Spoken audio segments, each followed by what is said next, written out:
என்னங்க பண்ணிட்டாரு விஜய்? இல்லை இப்போ பெருசாக என்ன பண்ணிட்டாருன்னு கேட்குறேன். ஏதோ ஒரு 300 பேரை கூப்பிட்டு வந்து கல்வி விருதுன்னு கொடுத்துட்டா, விளம்பரத்துக்காக கொடுத்துட்டா அது என்ன பெரிய விஷயமா? நாங்கள் எத்தனை பேருக்கு கொடுத்துருக்கோம் தெரியுமா?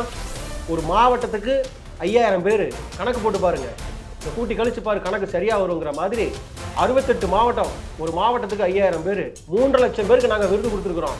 சும்மா ஏதோ விஜய் விருது கொடுத்தாரு, விஜய் விருது கொடுத்தாருன்னு பேசிக்கிட்டு இருக்கீங்க என்று பேசியிருப்பது யார் என்று பார்த்தால், மரியாதைக்குரிய அறநிலைத்துறையினுடைய அமைச்சராக இருக்கக்கூடிய திரு சேகர் பாபு தான் பேசியிருக்கிறார். இந்த திமுக அமைச்சர்களுக்கு பொதுவாக வாயில தான் சனி அப்படிங்கிறது திரும்ப திரும்ப நிரூபிக்கப்பட்டே வந்தாலும் கூட கொஞ்சம் கூட அடங்குவதை போல தெரியல. அதே போல பார்த்தீங்கன்னா திரு மனோ தங்கராஜ், அமைச்சர் மனோ தங்கராஜ், அவர் என்ன பேசியிருக்காரு அப்படின்னா, சும்மா இந்த கோயிலெல்லாம் வந்து கூட்டம் கூடுறதுல எனக்கு உடன்பாடே இல்லை. கோயில்களில் கூட்டம் கூடுவது வந்து ஒரு நாகரிகமான சமூகமாக நான் வந்து அதை பார்க்கல என்று வழக்கம் போல வந்து சர்ச்சைக்குரிய வகையிலே பேசியிருக்கிறார் திரு மனோ தங்கராஜ் அவர்கள். என்ன நடந்தது விரிவாக பேசுவோம். பேசுகிற நான் உங்கள் சுடலை, இது உங்கள் பெருநெருப்பு, பரவட்டும்.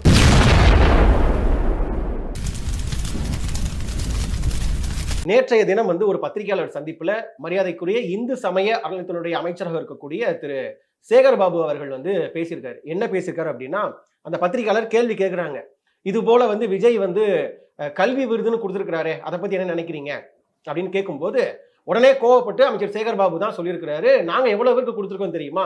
விஜய் கொடுத்தது விளம்பரத்துக்காக கொடுத்தாரு, நாங்க வந்து ஒரு மாவட்டத்துக்கு 5000 பேருக்கு கொடுத்துருக்கிறோம், கிட்டத்தட்ட ஒரு ஆண்டுல மட்டும் 3 லட்சம் பேருக்கு வந்து நாங்க வந்து விருது கொடுத்துருக்கிறோம் அப்படின்னு அவர் ஒரு புதுசா ஒரு கணக்கை சொல்லியிருக்காரு. நமக்கு இதுல பெரிய கேள்வி என்ன அப்படின்னா, திரு விஜய் அவர்கள் கொடுத்தது நல்லதோ கெட்டதோ, அந்த படத்துக்கான வரியை குறைச்சு கூட்டி குறைச்சு அல்லது வந்து கருப்புல வாங்கி ஒயிட்ல வாங்கி அப்படியாவது விஜய் அவர்கள் விருது கொடுத்தது வந்து தன்னுடைய சொந்த காசுல இருந்து எடுத்து தான் வந்து அந்த 300 பேருக்கும் வந்து விருது கொடுத்துருக்கிறாரு. கமன்னு சாப்பாடு போட்டு அரங்கம் பிடிச்சி எல்லாரையும் வர சொல்லி அந்த விருதை கொடுத்துருக்கிறாரு. ஆனால் விளம்பரத்துக்காக வந்து விஜய் வந்து விருது கொடுத்தாருன்னு பேசிய திமுகவை சேர்ந்த அமைச்சர் சேகர் பாபு அவர்களே, விஜய் அவர்கள் விளம்பரத்துக்காக கொடுத்தாருன்னா நீங்க என்ன வெங்காயத்துக்காக கொடுத்தீங்கிற கேள்வி வருதா இல்லையா? உங்களுக்கு அவ்வளவு அக்கறையா இந்த தமிழ்நாட்டினுடைய பிள்ளைகள் மீது, மாணவர்கள் மீது அவ்வளவு அக்கறையா உங்களுக்கு? அப்ப சரி, ரெண்டாவது, நீங்கள் கொடுத்த காசு விஜய் அவர்கள் கொடுத்ததை போல தன் சொந்த பணத்தை எடுத்து திரு சேகர் பாபு கொடுத்தீங்களா?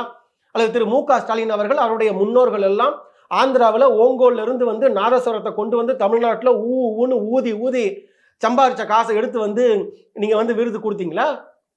இல்ல, குறைந்தபட்சம் நாங்க கேட்கிறோம் திரு சேகர் பாபு அவர்களே, நாட்டில் இவ்வளவு லஞ்ச லாவண்யம் தலைவிரிச்சு ஆடுது, சாராய கடை வந்து 24 ஹவர்ஸ் வந்து சாராய கடை வந்து தங்கு தடை இல்லாம ஓடுது, அதுல மட்டுமே கிட்டத்தட்ட ஆயிரக்கணக்கான கோடி ஊழல்னு சொல்லி அமலாக்கத்துறை வந்து அறிக்கையா கொடுக்குது. அதுபோல ஊழல் செய்து பதுக்கி வைத்த பணத்தில் இருந்தாவது எடுத்து நீங்க விருதுன்னு கொடுத்தீங்களா? ஏதாவது உண்டா? அதே போல கன்னியாகுமரி போன்ற அந்த எல்லையோர மாவட்டங்கள்ல இருந்து நம்முடைய கனிம வளங்கள் எல்லாம் கணக்கிற்கும் மேலாக, அனுமதிக்கும் மேலாக தினந்தோறும் ஆயிரக்கணக்கான லாரிகள்ல வந்து பக்கத்து மாநிலங்களான கேரளா, ஆந்திரா, கர்நாடகாவுக்கு வந்து நம்முடைய கனிம வளங்கள் சுரண்டப்படுகிறதே, அதில் வருகிற கமிஷன் காசு, அந்த கமிஷன் காசை எடுத்து நீங்க விருது கொடுத்தீங்களா? ஒரு கேள்வி வருது. அதே போல ஆற்று மண்ணை அள்ளி வித்த அந்த விவகாரத்துல மட்டும் கிட்டத்தட்ட 60,000 கோடி வந்து திமுக சம்பாதிச்சிருக்குன்னு சொல்லி நாங்க சொல்லல, உங்களுடைய திமுகவினுடைய சக அமைச்சராக இருக்கக்கூடிய திரு பிடிஆர் பழனிவேல்ராஜன் சொன்னார் இல்லையா? அந்த 60,000 கோடி பணத்திலிருந்து எடுத்து, ஏப்பா நம்ம தமிழ்நாட்டு பிள்ளைகளுக்கு எல்லாம் திமுக சார்பா விருது கொடுத்துருவோம் அப்படின்னு கொடுத்தீங்களா? இல்ல. எந்த பணத்துல விருது கொடுத்தீங்க அப்படின்னா, பேசுகிற என்னை போல கேட்கிற மக்களை போல நாங்கள் கட்டிய வரி பணம்.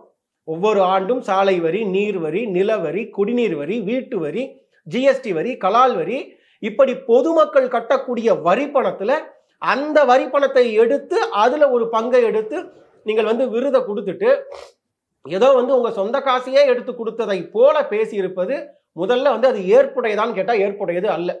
சரியோ தவறோ, அண்ணன் விஜயோடு நமக்கு வந்து கருத்தியல் முரண்பாடு இருக்கலாம், கருத்தியல் மோதல் இருக்கலாம், தமிழ் தேசியம் வேறு திராவிடம் வேறுங்கிற நிலைப்பாடு இருக்கலாம். எல்லாவற்றையும் தாண்டி குறைந்தபட்சம் அதை கொடுக்கணுங்கிற எண்ணம், விஜயினுடைய எண்ணமாவது வந்து அதற்கு பின்னாடி அரசியல் சுயசார்போ அரசியல் லாபமோ சுயலாபமோ எது இருந்தாலும் பரவாயில்ல, ஆனால் விருதுன்னு கொடுக்கிற அந்த விடயத்தை வந்து நம்ம வந்து பாராட்டலாம். ஆனால் அதை விமர்சிக்கிற அளவுக்கு தக்காளி நீங்கள் வந்து அவ்வளவு தகுதியானவர்களா, அவ்வளவு யோக்கிய சிகாமணிகளான்னு கேட்டா, அப்படி உங்க முகரக்கட்டையெல்லாம் பார்த்தா எந்த முகரக்கட்டையை பார்த்தாலும் அதுக்கான ஒரு குறைந்தபட்ச லட்சணம் கூட வந்து அதுல இல்லை. அதனால அவர் ஒரு புறம் அப்படி பேசியிருக்கிறாரு. இன்னொரு புறம் பார்த்தீங்கன்னா திரு மனோ தங்கராஜ் அவர்கள், அவர் என்ன சொல்லியிருக்காருன்னா, கோயில்ல வந்து மக்கள் இந்த கூட்டத்தெல்லாம் கூடுறப்ப ஏன் இந்த இதை சொல்றாரு அப்படின்னா, இது போல பக்கத்துல கர்நாடகாவில் வந்து ஆர்சிபி அணியினுடைய வெற்றி கொண்டாட்டத்துக்கு கூடி 11 பேர் இறந்து போயிட்டாங்களே, அது குறித்து உங்களுடைய கருத்து என்னன்னு கேட்கிறப்ப, அது வந்து அது மட்டும் இல்ல, கோயில்கள்லையும் கூட வந்து மக்கள் வந்து கூட்டம் கூட்டமா சாரசாரையா பெருந்திரளா கூட்டுறதெல்லாம் வந்து ஒரு நாகரிகமான ஒரு சமூகம் செய்யற செயலா நான் பார்க்கல. பகுத்தறிவு பிரச்சாரத்தை தொடர்ச்சியாக விதைத்து வருகின்ற திமுக இது போன்ற கூட்டம் கூடுவதை நாகரிகமாக பார்க்கல அப்படின்னா, அப்ப கோயிலுக்கு போய் கும்பாபிஷேகம் வச்சு கிடா வெட்டி இத்தனையும் பண்ணுகிற இத்தனை லட்சம் பொதுமக்களினுடைய இத்தனை கோடிக்கணக்கான இந்து மக்களினுடைய நம்பிக்கையை காயப்படுத்துவது உண்மையில் சட்டப்படி அது குற்றமான்னு கேட்டா ஆமா, குற்றம் தான். ஒருவருடைய நம்பிக்கை, அது மத நம்பிக்கையோ அல்லது எந்த விதமான நம்பிக்கையாக இருந்தாலும் அந்த நம்பிக்கையை கொச்சைப்படுத்துவது போல அல்லது கேலிக்குள்ளாக்குவது போல ஒரு பொது இடத்தில், அதுவும் ஒரு அரசு சார்ந்த ஒரு முக்கியமான துறையில் இருக்கக்கூடிய திரு மனோ தங்கராஜ் போன்றவர்கள் எல்லாம் அதை பேசியது உண்மையிலேயே சட்டப்படி குற்றமானு கேட்டா சட்டப்படி குற்றம் தான். இதுல இன்னொரு கேள்வி என்ன வருதுன்னா, தொடர்ச்சியா அந்த பின்னூட்டங்கள்ல போடுறாங்க, இந்து கோயில்கள்ல கூடுவது நாகரிகமா எனக்கு படலன்னு சொல்லுகிற திரு மனோ தங்கராஜ் அவர்களே, இதே போல வந்து வேளாங்கண்ணியில வந்து மாதா கோயில்ல வந்து மக்கள் கூடுவதும் எனக்கு நாகரிகமா படல, நாகூர் தர்கால வந்து ஒட்டுமொத்த இஸ்லாமிய சமூகம் ஒன்னா கூடுவதும் எனக்கு நாகரிகமா படல அப்படின்னு உங்களால் பேசிவிட முடியுமா அப்படிங்கிற அந்த பின்னூட்டம் எல்லாம் தொடர்ச்சியா கீழே வந்துகிட்டே இருக்கு. அப்ப ஏண்டா தினம் ஜாராய கடையில கூடுறான், அங்கேயே குடியிருக்கிறான் பெரிய பஞ்சுத்தப்பன், எல்லாம் ராவும் பகலும் குடியிருக்கிறான், அங்க கூட்டம் கூடலையா? அது போல வேறு எந்த இடங்கள்லையுமே வந்து சமூகத்துக்கு விரோதமான சட்டத்துக்கு புறம்பான எந்த செயல்களும் தமிழ்நாட்டில் நடக்கவே இல்லையா? அப்படி ஒரு அப்பழுக்கற்ற ஆட்சியை நீங்க கொடுத்துறீங்களா என்ற கேள்வியெல்லாம் நமக்கு எழுது.